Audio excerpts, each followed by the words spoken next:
I was given 5 minutes to clear my desk before my husband's father, the CEO, dismissed me in front of the entire leadership team. Instead of breaking, I smiled and said, "Thank you." One by one, 22 colleagues quietly stood and followed me out. Nia sneered until the legal director turned pale and whispered, "Get the lawyer, now." 4 minutes and 30 seconds left, Nicholas announced to the room, his Rolex glinting as he tapped its face. I continued packing my desk drawer, pulling out 6 years' worth of work. Project files, team photos, the backup drive containing every system architecture I'd built for Vertex Solutions. The 12 executives watched in silence as I placed each item deliberately into my cardboard box. Nia Blackwood leaned back in her chair, examining her manicured nails with practiced boredom. She thought she'd won. For minutes, Nicholas called out again, his voice sharp with authority. That's when Logan Mitchell stood up from his desk outside the conference room's glass walls, laptop bag already in hand. But I should explain how we got here. How 3 weeks of calculated betrayal led to this moment where my father-in-law counted down my professional execution like a microwave timer. Before we continue, I want to thank you for being here. If you believe that dedication and hard work should be valued over office politics, please consider subscribing. It helps more people discover these important stories. Now let's see what Nicholas had planned. It started at Sunday dinner at the Harrington estate, where we gathered like actors in a play nobody wanted to perform anymore. I'd arrived with Taylor and my homemade apple pie, the one with the lattice crust that took 2 hours to perfect. Eleanor always requested it but never mentioned who made it, as if pies materialized from thin air or perhaps the help.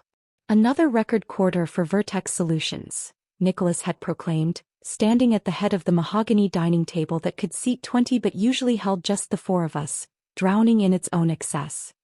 He raised his crystal tumbler, the whiskey inside catching the light from Eleanor's precious Viennese chandelier.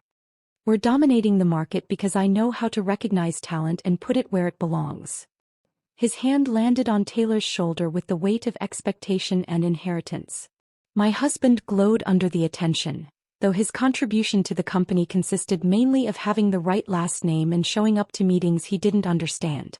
Nobody mentioned the Henderson account I'd saved 2 nights before, or the Morrison Industries contract I'd salvaged by working through 3 consecutive weekends, or the fact that while Nicholas was at his monthly country club whiskey tasting, detecting notes of oak and self-importance, I was rebuilding our entire server infrastructure after a critical failure.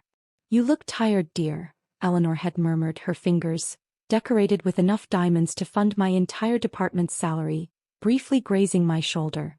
"Perhaps you should consider better work-life balance.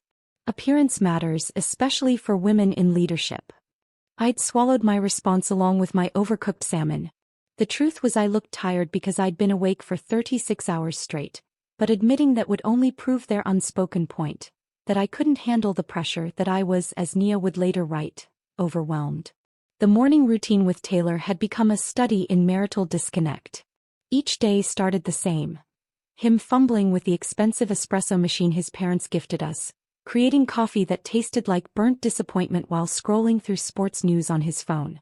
"Big week ahead?" he'd asked that particular Tuesday, 2 weeks before everything imploded. "I should hear about the promotion today." I watched his reflection tense in the microwave door. "Right. The promotion." He took a sip of his failed latte. "Dad mentioned Nia's been really impressive lately. She's been staying late, taking on extra projects." My fingers stilled on my laptop keyboard. Nia Blackwood, who arrived at 9:30 sharp and left at 5 o'clock on the dot. Nia, whom I'd been training for 3 months at Nicholas's specific request. "She just needs mentoring," he'd said. "Someone to show her how we do things here."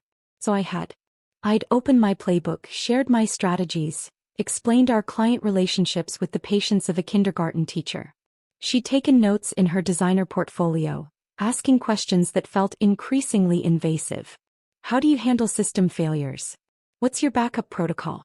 Who has administrative access?" I thought she was eager. Turned out she was building a case. The server migration crisis should have been my moment of vindication. 7 days before Nicholas would slam his palm on that conference table, our entire data infrastructure needed emergency migration. 40 terabytes, 8-hour window, 0 margin for error. Everything went wrong at once. Corrupted files, failed backups, A power surge that shouldn't have been possible.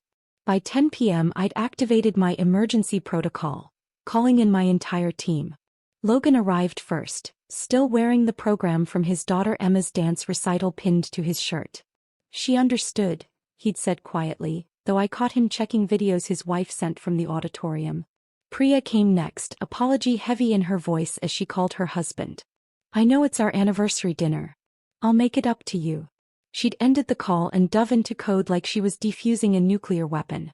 Marcus Thompson, Sarah Kim, the Morrison twins who communicated in what seemed like telepathic programming language, they all came without question. The conference room became our bunker, littered with laptops, energy drinks, and eventually Chinese takeout that went cold before we could eat it. We're like some weird, dysfunctional family, Marcus had joked at 2 a.m., attempting to eat lo mein with one hand while typing with the other. Yeah, but at least we chose each other, Sarah had replied, and something about those words felt prophetic now. We'd saved everything. Every file, every client, every contract. Nicholas would never know we'd been 3 keystrokes from losing millions in data and trust. That's what I did. I solved catastrophes so quietly that nobody knew they'd happened. Then came the email. The misdirected message that revealed everything. I'd been reviewing the Henderson account files at 11:47 p.m., preparing my promotion presentation when it appeared. From Nia Blackwood. To me. Except it wasn't meant for me. Nicholas, as discussed, I've successfully salvaged the Henderson situation. The client was thoroughly impressed with my crisis management. I believe it's time to discuss restructuring. She seems overwhelmed, arrives looking exhausted most mornings. Perhaps fresh leadership would benefit the department. My laptop screen blurred as I read it twice, then 3 times. The Henderson situation. The one I'd personally managed while Nia was posting Instagram stories from a wine tasting. The rescue I'd orchestrated while she slept. I forwarded it to my personal email without thinking, some primitive instinct for self-preservation kicking in. Then I sat in my home office, still wearing the coffee-stained blouse I'd put on 18 hours earlier, understanding finally that dedication looked like weakness to those who'd never truly worked. 3 minutes. Nicholas announced now, his voice cutting through my memory. The executives remained frozen, but through the glass I saw Priya standing up, then Marcus, then Sarah. One by one my team, my chosen family, began to rise. 2 minutes, Nicholas called out, but his voice seemed to come from underwater. Through the conference room's glass walls, I could see the entire 15th floor frozen in a tableau of disbelief. Sarah Kim had her phone halfway to her ear. The Morrison twins stood at their adjoining desks, identical expressions of shock on their faces. I reached for the framed photo from our last team celebration, the one where we'd worked 72 hours straight to launch the Patterson project. My fingers brushed against something else. A USB drive, taped underneath my desk drawer. The one where I'd backed up every email, every document, every piece of evidence that might matter someday. Apparently someday was today. The morning had started wrong from the moment I'd badged into the building at 6:45 a.m. The security guard, usually chatty, had avoided my eyes. The elevator seemed too quiet. The 15th floor felt like it was holding its breath. When I'd reached the conference room to set up my presentation, the one about our department's 340% efficiency increase, Nia was already there. In my seat. The one I'd claimed 3 years ago because it faced away from the glaring morning sun. Her laptop was open to spreadsheets I recognized immediately. My department's confidential budget projections, the ones on a secured server she shouldn't have been able to access. Oh, good morning, she'd said, that saccharine sweetness coating her words like artificial sweetener. Nicholas asked me to review these before the meeting. You don't mind, do you? The question wasn't really a question. We both knew it. I'd stood there, laptop bag heavy on my shoulder, watching her scroll through salary allocations, project budgets, vendor contracts. 6 years of carefully built financial architecture. How did you get access to those files? She'd looked up then, and for just a second the mask slipped. Pure satisfaction flickered across her features before the innocent expression returned. Nicholas gave me temporary admin privileges. To help with the transition. Transition. The word hung there between us like a diagnosis. The room had filled gradually but wrong. David Park from finance arrived first, clutching his tablet like a shield, not meeting my eyes when I said good morning. Then came Margaret Lawson, our legal director, who normally radiated composure but today kept checking her phone, gripping her legal pad with white knuckles. Even the coffee was wrong. Usually, someone would have started the expensive machine by now, the one that ground beans fresh for each cup. Today there was only silence and the smell of fierce sweat barely masked by expensive cologne. I'd started my presentation anyway. Clicked through slides showing our achievements, our metrics, our wins. My voice stayed steady even as I felt the room's energy shifting, darkening, preparing for something I couldn't quite name. As you can see, we've exceeded every target by. The door hadn't just opened. It had exploded inward, the handle cracking against the wall hard enough to leave a mark. Nicholas stood there, his face that particular shade of red that appeared when his blood pressure medication wasn't quite enough. His Italian suit, usually perfect, looked disheveled. His tie was crooked. He crossed the room in 3 strides, his palm hitting the table with enough force to make everyone's coffee jump. Margaret's actually spilled, brown liquid pooling across her legal pad, but she didn't move to clean it. "You have 5 minutes to clear your desk." The words didn't make sense at first. They existed in the air but my brain refused to process them. I stood there, presentation clicker still in my hand, slide 17 still glowing on the screen behind me. A graph showing the money I'd saved this company. That's when I understood the choreography of this morning. Why Nia had my files. Why executives avoided eye contact. Why Margaret looked ready to cry or run or both. This wasn't spontaneous. This was planned. Orchestrated. I had been marked for execution and everyone except me had known it was coming. Nia leaned back in my chair, and I saw it then. The slight upturn of her lips, the relaxation in her shoulders, the way she examined her manicure with the satisfaction of someone admiring their own handiwork. She'd won something and we both knew it. But here's what 20 years in tech had taught me. The moment when you think you've won is usually when you're most vulnerable. David Park's fingers were moving across his calculator with the frantic energy of someone watching money evaporate. I knew that motion. I'd seen it during budget crises, contract negotiations, anytime numbers were about to become very, very bad. Margaret had her phone out now, typing with shaking fingers, her face the gray-white of old paper. They understood something Nicholas and Nia didn't. Something about contracts and clauses and the very expensive difference between firing someone privately versus publicly humiliating them in front of witnesses. I set down the presentation clicker with deliberate calm. My grandmother's voice echoed in my head. She'd survived the Depression, raised 6 kids alone after my grandfather died, never let anyone see her buckle. "When they expect you to break," she told me once, peeling potatoes with hands that never trembled, "that's when you stand straightest." Thank you. The words came out clear, genuine even. Because in that moment I felt something I hadn't expected. Relief. 6 years of pretending Taylor's family accepted me. 6 years of Eleanor's backhanded compliments about my appearance while I saved her husband's company. 6 years of being good enough to fix every crisis but never good enough to truly belong. Nicholas's jaw went slack. He'd expected tears, pleading, anger, anything but gratitude. Behind him I saw several executives exchange glances. Someone's pen rolled off the table and hit the floor with a sound like a gunshot in the silence. I began packing with the methodical precision I used for system architectures. Each item lifted, examined, placed in the cardboard box that had materialized from somewhere. The backup drive went in first. Then the project files. The team photo. My coffee mug with the chip on the handle. 1 minute. Nicholas announced, but his voice had lost its edge. Confusion was creeping in, the first crack in his certainty. Through the glass motion caught my eye. Logan Mitchell was standing at his desk, laptop bag already over his shoulder. He wasn't packing. He was already packed. Ready. Then Priya stood. Then Marcus. One by one, like a slow wave building strength, my entire team rose from their desks. Nicholas turned to see what I was looking at and his face went from red to white so fast I thought he might faint. Nia's expression shifted from triumph to confusion to something approaching panic. "Time's up," Nicholas said, but it came out as a question. I picked up my box, its weight familiar and strange at once. 6 years reduced to what I could carry in my arms. As I walked toward the door, 2 security guards appeared. Standard protocol for terminations, they mumbled apologetically. Tom and Derek. I'd brought them coffee during late-night lockdowns, knew their kids' names. "I'm sorry about this," Tom whispered. "Don't be," I told him. You're just doing your job. We walked through the cubicle farm toward the elevator, and that's when the symphony began. The squeak of chairs pushing back from desks. The rustle of bags being gathered. The soft thuds of laptops closing. Logan fell into step beside me.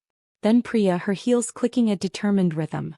Marcus, Sarah, the Morrison twins moving in perfect synchronization. By the time we reached the elevator, 22 people had joined our procession. Tom stopped walking. His hand dropped from my elbow.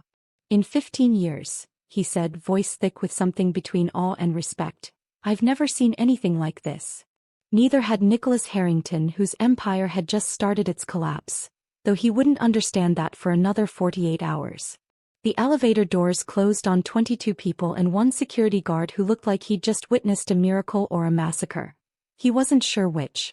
Tom pressed the lobby button with a hand that shook slightly. Nobody spoke during the descent. The only sound was the mechanical hum and someone's phone buzzing insistently. Then Logan's. Then Priya's. Like popcorn starting to pop, our phones erupted in a cascade of notifications.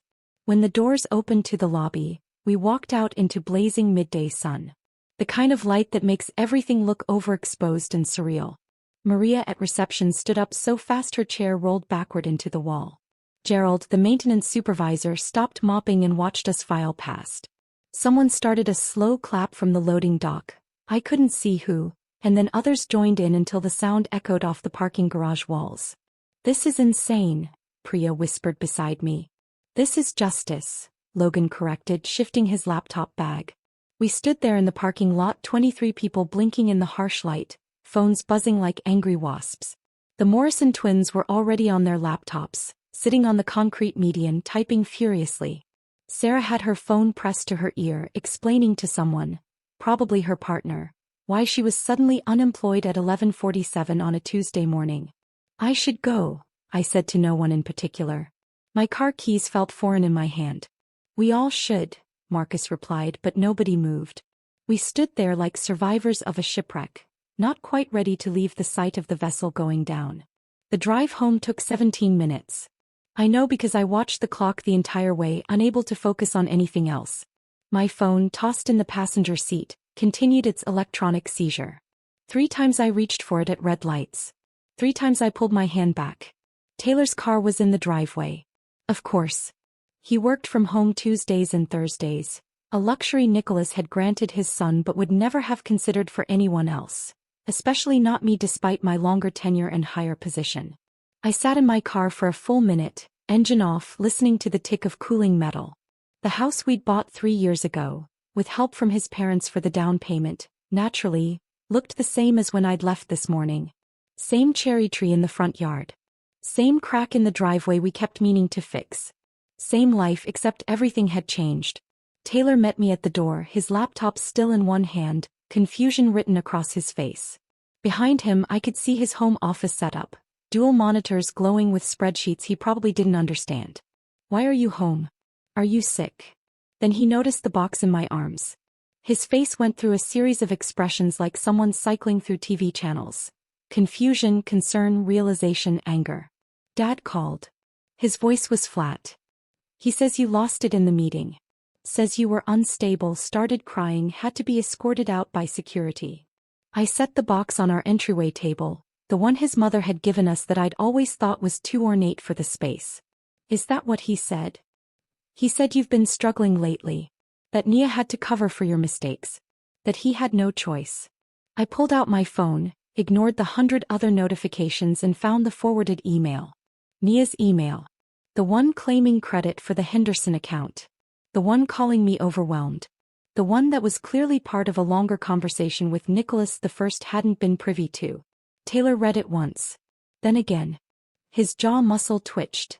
The tell he'd inherited from his father that appeared when reality didn't match the narrative he'd been fed. This is. He started then stopped. When did she send this? 3 weeks ago. Accidentally sent to me instead of your father. And you didn't tell me? Would you have believed me?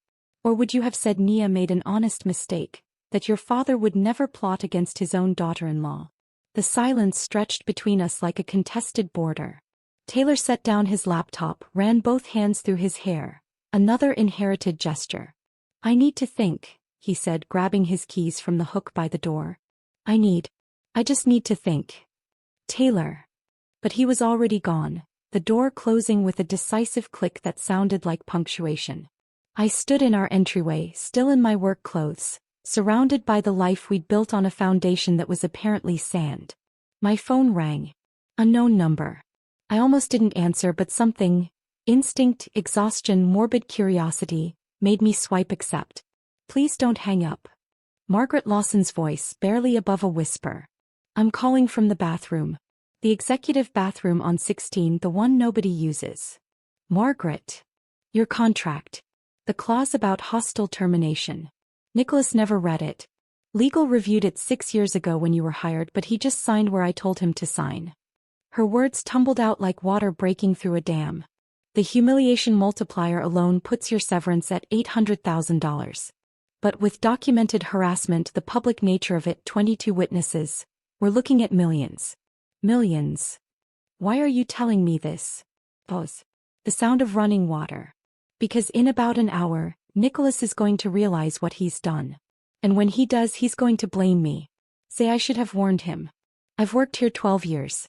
I've covered for his temper, his affairs, his questionable decisions. But this is going to end my career. Margaret. Can we meet? Tomorrow. Somewhere nobody from Vertex would go. I have documentation. Things you should know. Things that might help us both. The call ended before I could respond.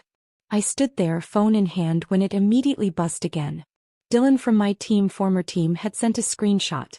A Slack channel called The Exodus, with 247 members before IT shut it down. The messages were a flood of disbelief, support, and panic. Did this really happen? 22 people walked out?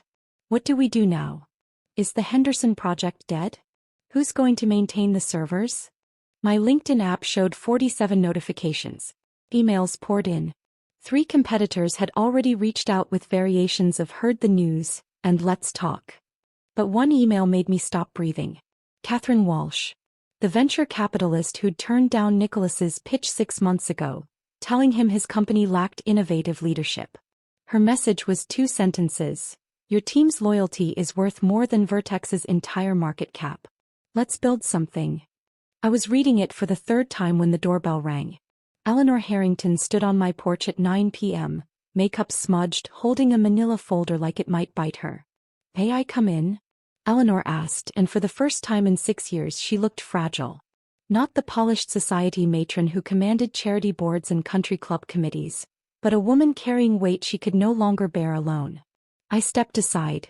She entered my home, the home she'd helped fund but never truly welcomed me into, and stood awkwardly in the entryway, clutching that manila folder like a confession. Taylor's not here, I said. I know. I waited until I saw him leave. She followed me to the living room, sitting on the edge of our couch as if she might need to flee at any moment. Nicholas fired his own brother this way 20 years ago. Edward. He was CFO, had been with the company since the beginning. She opened the folder, revealing yellowed board meeting minutes, old emails printed on paper that had softened with age. Edward questioned one of Nicholas's decisions publicly. Not even criticized, just questioned. Nicholas gave him 10 minutes to clear out. The family never recovered. Edward's wife left him. His kids won't speak to Nicholas. 20 years and the wound still bleeds at every holiday. Why are you telling me this now? Eleanor's laugh was bitter, nothing like her usual musical society trill. Because I've watched my husband destroy people for decades, telling myself it was business, that successful men had to be ruthless. But watching him do it to you, someone who saved his company while he was playing golf, someone who made my son happy even if we never showed it, I can't pretend anymore. She pulled out another paper. This is from 5 years ago. Michelle Reeves, VP of Marketing. Fired in a board meeting for insubordination. She'd suggested Nicholas's strategy was outdated. Another paper. 3 years ago, James Chin, head of innovation. Terminated publicly because he'd received a job offer from a competitor and Nicholas wanted to make an example. They choose the easy path, Eleanor continued, and now she was looking directly at me. Nicholas and Taylor both. They avoid conflict by creating bigger conflicts. They'd rather destroy relationships than admit fault. I've enabled it for 35 years and I'm sorry. Her hug was unexpected, fierce and brief. She left the folder on my coffee table and disappeared into the night, leaving me with evidence of a pattern I'd been too close to see. My phone rang at 2:07 a.m. I'd finally fallen asleep on the couch, still in my work clothes, the folder's contents spread across the coffee table like a crime scene. Please tell me you're awake. Margaret Lawson's voice was pitched high with hysteria. I am now. Nia destroyed everything. She tried to prove she could handle your systems, wanted to show Nicholas she didn't need the transition period. She was trying to access backup files but deleted the main customer database instead. I sat up, suddenly completely awake. She deleted the entire customer database? That's not the worst part. She tried to recover it herself. Didn't call IT, didn't follow protocol. She ran some recovery software she found online. It corrupted everything.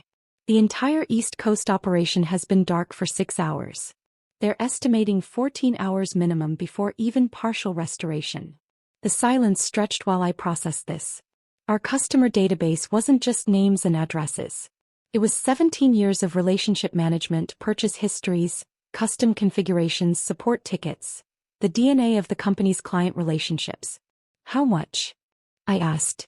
Conservative estimate? 50 million in immediate losses. That's not counting the clients we'll lose, the lawsuits, the reputation damage. Margaret's voice cracked. She's been in the bathroom crying for 2 hours. Nicholas has been screaming at everyone. He threw a laptop. Actually threw it at the wall. Security is on standby. I felt something I hadn't expected. Nothing. Not satisfaction, not vindication, just a cold, empty nothing. Nia had engineered my humiliation, and now she was drowning in her own incompetence. Margaret, you need to document everything. Every email, every action, every word Nicholas says. Already am. I'm creating my own insurance policy. She paused. Your team could have prevented this. My team wouldn't have caused it in the first place. After Margaret hung up, I sat in the dark, watching the sunrise creep across my living room walls. Somewhere across town, Vertex Solutions was hemorrhaging money and reputation while Nia learned that taking credit and taking responsibility were vastly different things. Taylor came home at 7 a.m. looking like he'd slept in his car. His shirt was wrinkled, his hair stood at odd angles, and he reeked of whiskey and regret. The database is gone, he said without preamble. I heard. Dad's lost his mind. He's threatening to sue Nia, but legal says he can't because he gave her the access. He's calling emergency board meetings. Mom's had 2 panic attacks. He collapsed on the couch beside me, careful not to touch me. He wants me to convince you to sign an NDA and make this go away quietly. Make what go away? His public humiliation of me? The 22 people who walked out? Or the fact that his chosen replacement just cost the company $50 million? Taylor rubbed his face with both hands. All of it. He's offering the $800,000 Margaret mentioned. Full severance, extended benefits, glowing recommendation. All you have to do is sign saying you won't discuss what happened or compete for 2 years. No. The board is threatening his position. If you sue, if this gets worse, he could lose everything. I turned to look at my husband, really look at him. He was a stranger wearing Taylor's face, speaking Taylor's voice, but the man I'd married, who'd promised to stand by me, to be my partner, was gone if he'd ever existed at all. He should have thought of that before he gave me 5 minutes to clear my desk. I need you to fix this. Those 5 words hung between us like a blade. Not, I'm sorry. Not, he was wrong. Not, I should have defended you. Just another demand to sacrifice my dignity for the Harrington family comfort. I need you to leave, I said, surprised by how steady my voice was. Taylor looked at me then, and for a moment I saw something, awareness maybe, that he'd chosen the wrong side. But Harringtons didn't admit mistakes. They just found someone else to blame. He left without another word, and I knew our marriage had ended in that moment, even if the paperwork would come later. By noon, my living room had transformed into a startup incubator. 22 people with laptops balanced on their knees, sitting on floors, perched on chair arms, crowded around my dining table. Logan's 12-year-old daughter Emma sat in the corner doing homework, occasionally looking up at the chaos with curious eyes. Phoenix Digital, Priya announced, holding up a napkin where she'd sketched a logo, a stylized bird rising from flames. We're not subtle, but neither were they. Marcus was on his laptop, fingers flying. Domain secured. Social media handles locked down. I'm also grabbing variations before Vertex thanks to CyberSquat. His husband, James, appeared with a tray of coffee mugs. I made a supply run. Nobody's building a company on empty stomachs. Pizza boxes accumulated like sedimentary layers of ambition. The Morrison twins had somehow created a project management system on my living room wall using sticky notes. Sarah was already reaching out to contacts, her phone voice professional despite sitting cross-legged on my floor. We need incorporation documents, someone said. On it, replied Logan, whose brother-in-law was apparently a corporate attorney. The energy was electric, desperate, hopeful. We weren't just colleagues anymore. We were refugees from a corporate disaster, building something new from the ashes of what Nicholas had destroyed. And in that crowded, chaotic living room, I felt more at home than I had in 6 years at Vertex. My phone buzzed at 4:47 p.m., 3 days after we'd transformed my living room into Phoenix Digital's first headquarters. Robert Hoffman's number appeared on the screen, Nicholas's lawyer calling for the third time today. Ms. West, Mr. Harrington has authorized me to increase the offer to $800,000. His voice carried the exhaustion of a man losing a war he'd thought would be easy. This is the baseline severance per your contract. The baseline assumes normal termination procedures, I replied, watching the Morrison twins carry computer equipment into what would become our actual office, a warehouse we'd found yesterday. Being given 5 minutes to clear my desk in front of 12 witnesses isn't normal. Margaret Lawson can verify that. The silence stretched. Ms. Lawson is no longer authorized to speak on behalf of Vertex Solutions. Of course she wasn't. Nicholas's first instinct was always to shoot the messenger, even when the message was a legal disaster of his own making. Then I suppose we'll let the courts decide what's appropriate. My lawyer will be in touch. I ended the call just as a white Tesla pulled into the warehouse parking lot. Catherine Walsh stepped out, her designer heels clicking against cracked asphalt, surveying our new space with the calculating eye of someone who'd turned dozens startups into billion-dollar companies. The warehouse was nothing special. 20,000 square feet of concrete impossibility, still smelling of industrial cleaner and the ghost of whatever had been manufactured here before. Fluorescent lights flickered intermittently.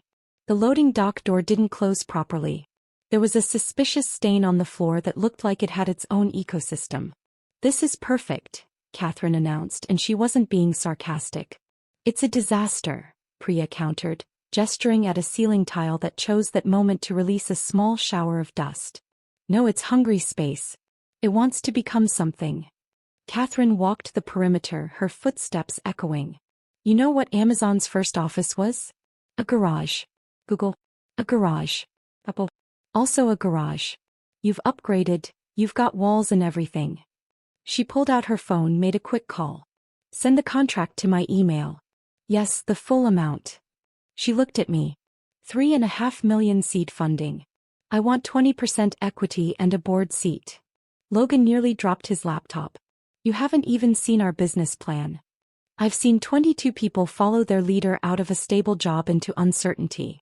That's worth more than any PowerPoint. He paused at the door. Nicholas Harrington once told me emotional decisions have no place in business. He said it while rejecting my proposal to invest in Vertex because he didn't like my aggressive negotiating style. Funny how his emotional decision to publicly humiliate you just handed me the next unicorn. The next morning she returned with 2 other VCs. They toured our disaster of a warehouse, asked pointed questions about scalability and market penetration, then committed another $2 million on the spot.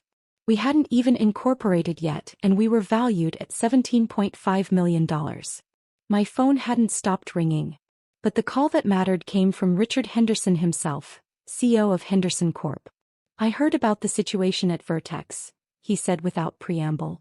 I also heard about the database disaster. Nia Blackwood tried to explain to me yesterday why our configurations were lost. She cried. Actually cried on a client call. Mr. Henderson. We've worked with your team for 3 years. You personally saved our product launch. Logan rebuilt our entire architecture over a weekend. Priya identified data patterns that increased our efficiency by 200%. He paused. The contracts follow the talent, not the building. We're moving our business to Phoenix Digital, effective immediately. By end of day, 3 more clients had called. Patterson Industries, Morrison Group, Chin Technologies. Together they represented $30 million in annual contracts. Each one announced their decision on LinkedIn, professional corporate speak that barely disguised their distaste for how Vertex had treated us. Stocks down another 5%, Sarah announced, refreshing her screen. That's 15% total since Tuesday. We were unpacking equipment, setting up desks. Actual desks now, bought secondhand from a startup that had failed, when Taylor appeared in the doorway. He looked smaller somehow, diminished, holding a bouquet of roses. Red roses. After 6 years of marriage, he still didn't know I was allergic to roses, that I preferred wildflowers, that I'd told him this on our 3rd date. Can we talk? He shifted his weight, uncomfortable in his pressed khakis and polo shirt. His father's uniform, adopted without question. I stepped outside with him, leaving my team to continue building our future. The late afternoon sun cast long shadows across the parking lot's cracked asphalt. Dad's willing to apologize, he said, thrusting the roses at me like a peace offering or maybe a shield. He'll give you an executive position. Corner office. 20% raise. Full restoration of benefits. I didn't take the flowers. He thinks this is about office space? It's a good offer. More than fair considering. Considering what? That he humiliated me? That Nia destroyed the database trying to prove she could do my job? That 22 people walked out because they witnessed something unconscionable. Taylor set the roses on the ground between us and they looked sad there, dying on hot asphalt. He's my father. And I was your wife. Past tense, Taylor. You made that past tense the moment you asked me to swallow humiliation for your family's comfort. His face crumpled slightly, the first genuine emotion I'd seen from him in days. You're giving up on us? On our marriage? Your father didn't break us. You did. When you came home and asked me to fix his mistake instead of standing by me. When you chose the easy path of family loyalty over the hard path of doing what's right. He looked at me then, really looked, and for a moment I saw the man I'd fallen in love with. The one who'd existed before his father's influence calcified around him like armor. But that man had been buried so long, resurrection wasn't possible anymore. I should go, he said quietly. Yes. He walked back to his car, the BMW his father had bought him, naturally, and drove away. The roses remained on the asphalt. I left them there. By evening they'd wilted in the heat, petals scattering in the wind like all of Nicholas's carefully laid plans. At midnight my phone buzzed with an encrypted file from Margaret Lawson. The subject line read simply, "My severance package." The audio file was 43 minutes of a Vertex board meeting. The quality was crystal clear. Margaret had probably recorded it on her phone, placed strategically near the center of the table. $50 million. A voice I recognized as board member Jonathan Cross. He cost us $50 million because he couldn't control his temper? The database is completely corrupted. Another voice, probably CFO David Sterling. Nia Blackwood had no authorization to access those systems. Nicholas gave her full administrative access. This was definitely Margaret, her voice carefully neutral. Against my legal advisement. You promoted your girlfriend's roommate? This voice dripped with disgust. Christina's roommate from college? That's who you thought could replace your daughter-in-law who built half our infrastructure. Nicholas's voice, when it came, sounded hollow. Nia showed promise. She was eager, ambitious. She was unqualified. The slam of a hand on the table. This isn't some family drama, Harrington. You turned a personal vendetta into a $50 million disaster. Maybe more if the clients keep leaving. I listened to the board meeting recording one more time, their voices filling my warehouse office at 1 a.m. This isn't leadership, it's a temper tantrum that cost us $50 million. The disgust in their voices was palpable, even through Margaret's phone speaker. The next morning, everything accelerated. We're doing a press conference, Catherine Walsh announced, striding into our warehouse at 7 a.m. with a media consultant and enough coffee for everyone. Tomorrow, 2 p.m. Every tech outlet is begging for a statement. We give them one. I don't want to seem vindictive, I said. You won't. You'll seem like exactly what you are. A leader who refused to accept humiliation as the price of employment. She pulled out her tablet. Meanwhile, Nicholas is holding his own conference at Vertex headquarters at the exact same time. My sources say he's planning to frame this as a strategic restructuring. The thought of Nicholas spinning this disaster into corporate doublespeak should have angered me. Yet I felt oddly calm. Let him try to polish this catastrophe. The truth had a way of showing through no matter how much corporate varnish you applied. We spent the next 24 hours preparing. Logan and Priya helped write my statement. Sarah coordinated logistics. The Morrison twins somehow got us a professional backdrop and lighting that made our warehouse look like a legitimate tech startup instead of abandoned industrial space. At 1:45 p.m. the next day I stood in front of the cameras, wearing the same navy blazer I'd worn that Tuesday, deliberately. My team flanked me, all 22 of them, dressed professionally but not uniformly. We looked like what we were. Individuals who'd chosen to stand together. Good afternoon, I began, my voice steadier than my pulse. 2 weeks ago, Nicholas Harrington gave me 5 minutes to clear my desk after 6 years of building Vertex Solutions' technical infrastructure. Those 5 minutes taught me something valuable. That competence threatens the incompetent, that loyalty means nothing to those who never earned it, and that sometimes the best thing that can happen is being forced to leave a place that never valued you. The cameras clicked like digital rain. Someone from TechCrunch was typing furiously. The Bloomberg reporter was live streaming. Phoenix Digital isn't just a company. It's proof that culture beats strategy, that teams built on respect outperform hierarchies built on fear. We've secured $5.5 million in funding. We've retained clients worth $30 million annually. We've done in 2 weeks what Vertex Solutions claimed would take years, because we have something they lost: trust. Meanwhile, across town, my phone was lighting up with texts from people watching Nicholas's simultaneous conference. Margaret sent a play-by-play. He's sweating through his makeup. Nia's behind him looking at her phone, literally job hunting during the press conference. He just said, strategic restructuring for enhanced agility, and a reporter laughed out loud. Someone shared a screenshot from the financial networks. They were showing both conferences on split screen. Me calm and surrounded by my team.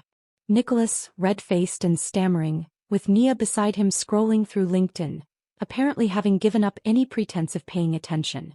The stock ticker ran beneath both feeds. Vertex Solutions, down another 8%. We were still celebrating that evening when my phone rang from a blocked number. I almost didn't answer, but something made me swipe accept. Please don't hang up. Nia's voice, but different. Gone was the sugar-sweet coating, the practiced professionalism. She sounded young, desperate, frightened. I know you hate me. I don't hate you, I said, surprising myself with the truth of it. I nothing you. A sharp intake of breath. Then, I've been terminated. Strategic differences, they called it, but everyone knows it means I destroyed the database. I'm being blacklisted. Nobody will even interview me. She was crying now, ugly sobs that reminded me she was only 26, ambitious and ruthless but still young enough to believe those were the only qualities that mattered. I have student loans, rent, my mom's medical bills. She has MS and I'm her only support, and her voice cracked completely. I know I took credit for your work. I know what I did. But please, just one recommendation. Just something that says I'm not completely incompetent. I looked around our warehouse at my team still working despite the late hour, at the white boards covered with actual innovation instead of corporate buzzwords, at the space we'd built on merit instead of manipulation.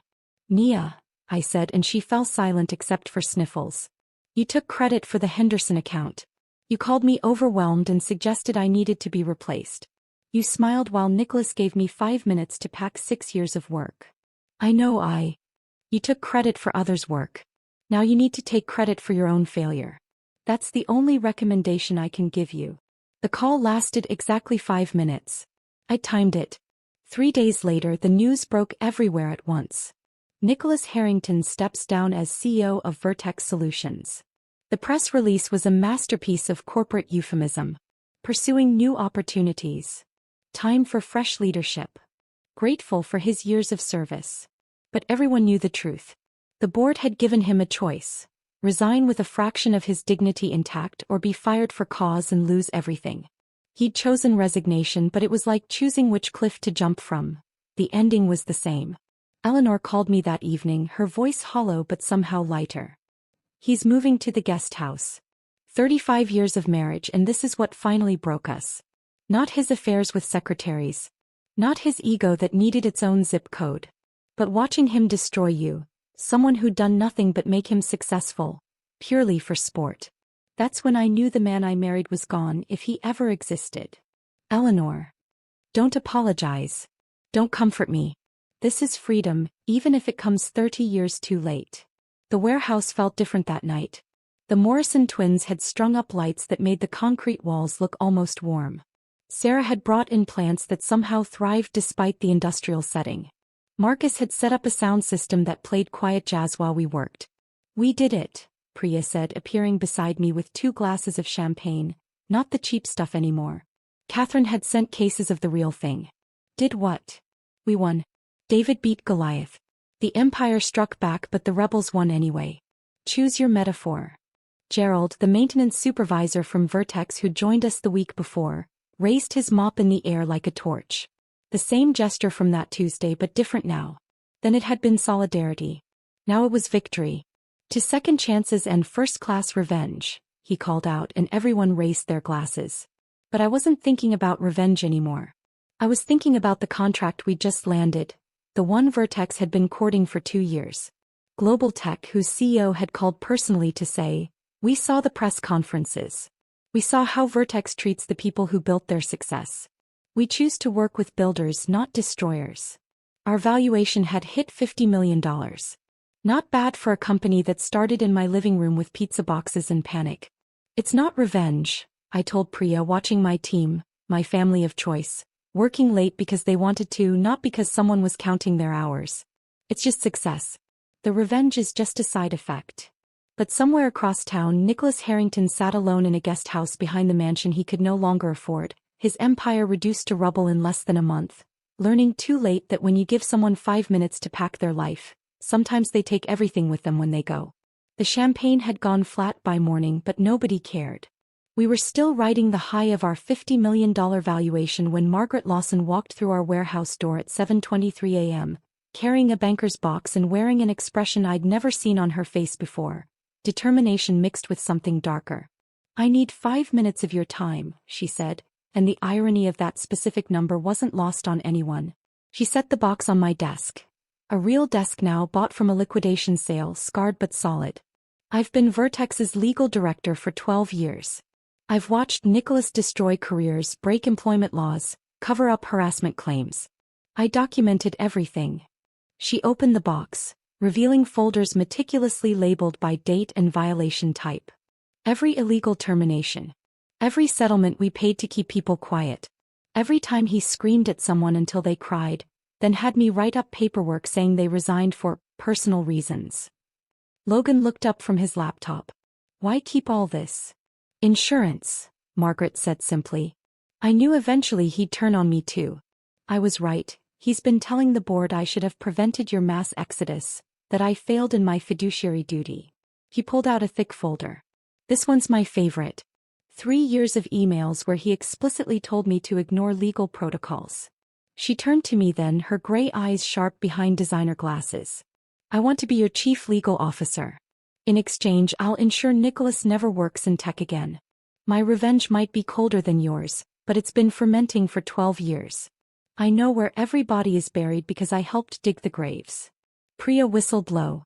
"That's dark." "That's business," Margaret corrected. "He taught me that.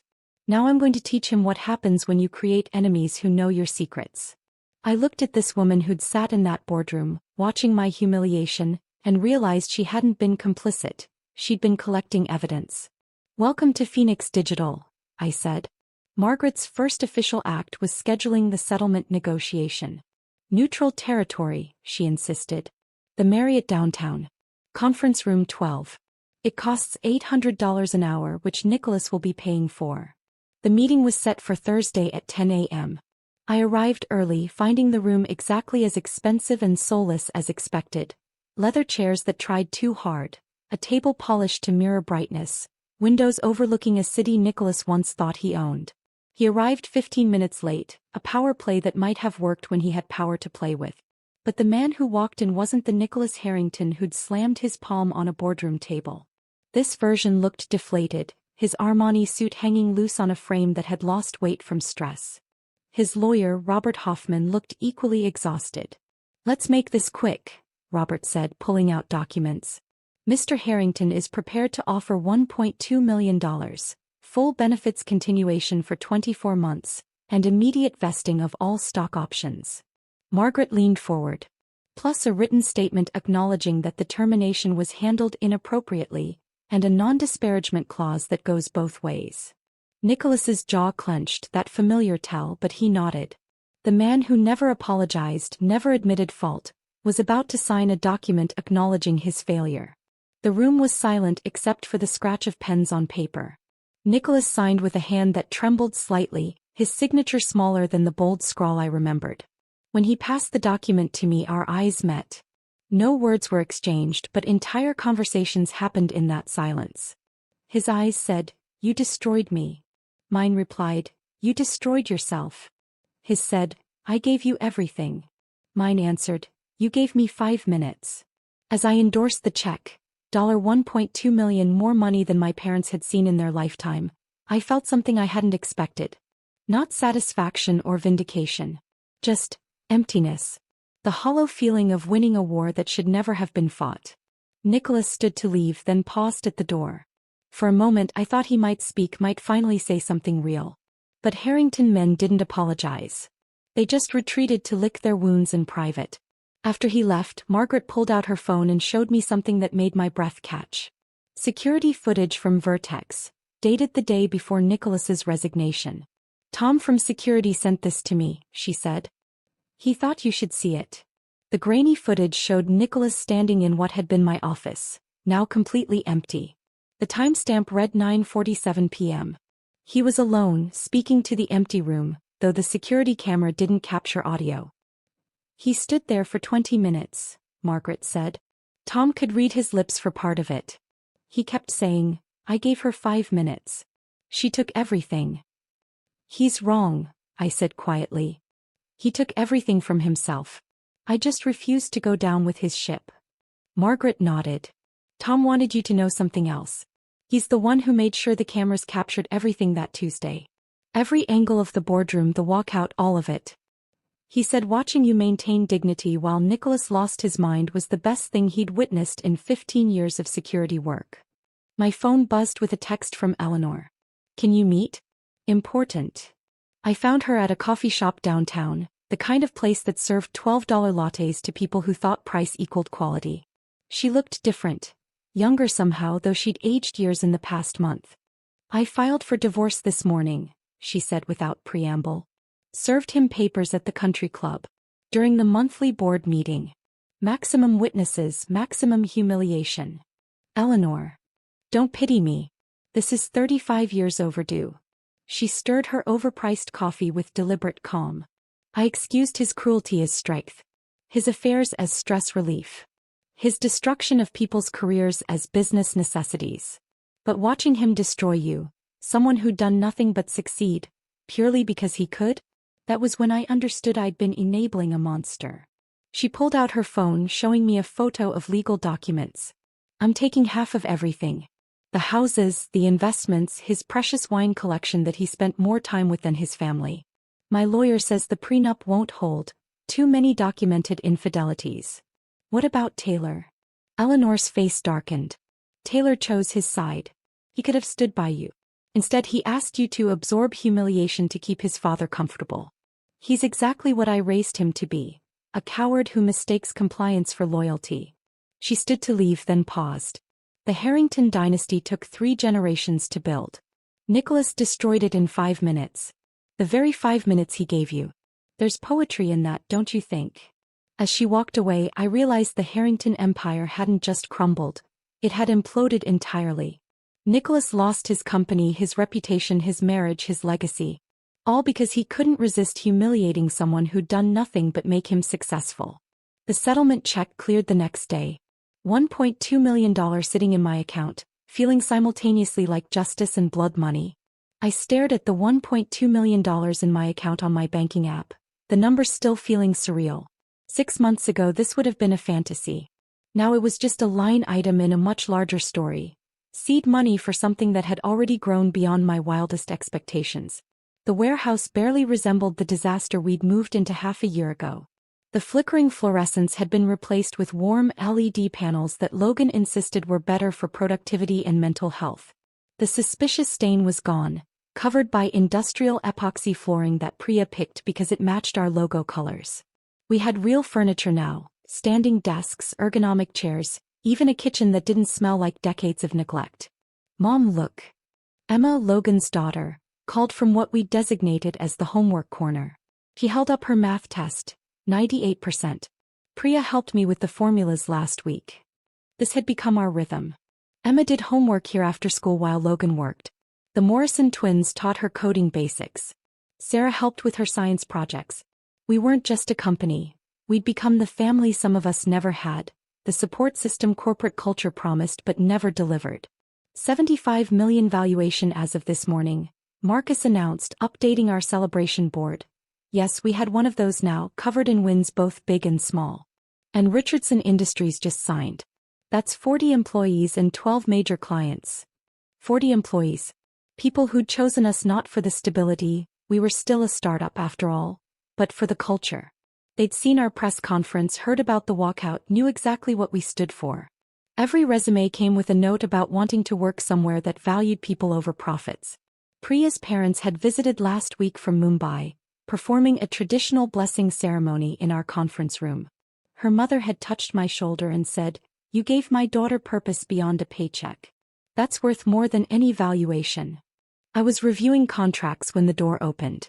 Taylor stood there looking like a ghost of the man I'd married. He'd lost weight but not in a healthy way, more like grief had been eating him from the inside. In his hand were papers I recognized immediately.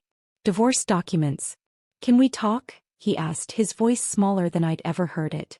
We went to the break room, the nice one with actual chairs and a coffee machine that worked. He sat across from me, the papers between us like a border we were about to formally recognize. "I've been in therapy," he said without preamble. "Twice a week for 4 months. Learning about family dynamics, enmeshment, enabling. Terms I didn't even know existed when we got married." "That's good, Taylor. I should have stood up for you." The words rushed out like they'd been building pressure. "That Tuesday when Dad humiliated you, I should have been in that boardroom defending you. Oh, I should have walked out with you. Instead, I came home and asked you to fix his mess. I chose comfort over courage, familiarity over what was right." He pushed the papers toward me. "I'm not asking for forgiveness or another chance. I know that ship has sailed. I wanted you to know that I understand now. What I lost. What I threw away because I couldn't stand up to my father." "Are you still at Vertex?" I asked. He laughed, but it was hollow. "Nobody's at Vertex. It got absorbed by Stratton Corp last month. They kept the patents and fired everyone else. Dad's reputation made sure nobody would buy it intact." We signed the papers in relative silence, just the scratch of pens and the hum of the coffee machine. In this same room where my team had planned Phoenix Digital's future, I was signing away the past. Taylor stood to leave, then turned back. "I hope you find someone who sees your worth immediately," he said. "Not after it's too late. Not after they've already lost you. Someone who stands up for you on Tuesday, not apologizes for it 6 months later." After he left, I sat there for a moment, feeling the weight of ending a marriage that had probably been over long before Nicholas gave me those 5 minutes. But there was peace in it too. Clean endings made room for better beginnings. Margaret appeared in the doorway. "You okay?" "Yeah. Just closing chapters." I stood, shaking off the melancholy. "What's up?" "Thought you should see this." She showed me her phone. Nicholas's LinkedIn profile, updated that morning. Independent business consultant, working from an address I recognized as a strip mall on the outskirts of town. His latest post was about leadership through adversity and the importance of decisive action. 3 likes. I clicked on them. 2 were clearly bot accounts and 1 was from someone trying to sell him marketing services. "That's sad," I said. "That's consequences," Margaret corrected. "He works alone from a rented office above a tax preparation service. No clients, no prospects, no future in tech. His reputation is so toxic that even desperate startups won't touch him. I thought about the Nicholas who'd stood at the head of his mahogany table, emperor of his domain, counting down my professional execution. Now he had infinite time and nothing to fill it with. No employees to terrorize, no board to impress, no family to come home to. Just an empty office and LinkedIn posts that nobody read. Do you feel bad for him? Margaret asked. No, I said honestly. I feel nothing. He's just a cautionary tale now. A footnote in Phoenix Digital's origin story. That afternoon we held our weekly all-hands meeting. Not in a sterile boardroom with people checking their phones, but in our open workspace with everyone genuinely engaged. The Morrison twins presented their new framework. Sarah outlined the client growth trajectory. Gerald, yes, he was our official chief morale officer now, announced Friday's team lunch. Looking at these 40 people who'd chosen to build something with us, I thought about those 5 minutes. How they'd seemed like an ending but were actually a beginning. Nicholas had given me 5 minutes to pack up my professional life. In return, I'd gained a real family, a company built on respect, and the knowledge that when you refuse to accept humiliation, you often find dignity waiting on the other side. Hey, Priya said, appearing beside me. Catherine Walsh just called. Bloomberg wants to do a feature on us. The company that rose from a 5-minute firing. I smiled. Tell them yes. But make sure they know, we're not the story of a firing. We're the story of what happens when good people refuse to let small people make them smaller. The warehouse hummed with productive energy. Somewhere across town, Nicholas sat in his strip mall office, probably refreshing his LinkedIn to see if anyone had liked his latest post about resilience. The difference between us wasn't that I'd won and he'd lost. It was that I'd learned 5 minutes could build an empire, while he was still trying to understand how 5 minutes had destroyed one. If this story of corporate karma had you rooting for justice, hit that like button right now. My favorite part was when 22 employees silently stood up and followed her out, turning a humiliation into a revolution. What was your favorite moment? Drop it in the comments below. Don't miss more incredible revenge stories like this. Subscribe and hit that notification bell so you never miss an upload.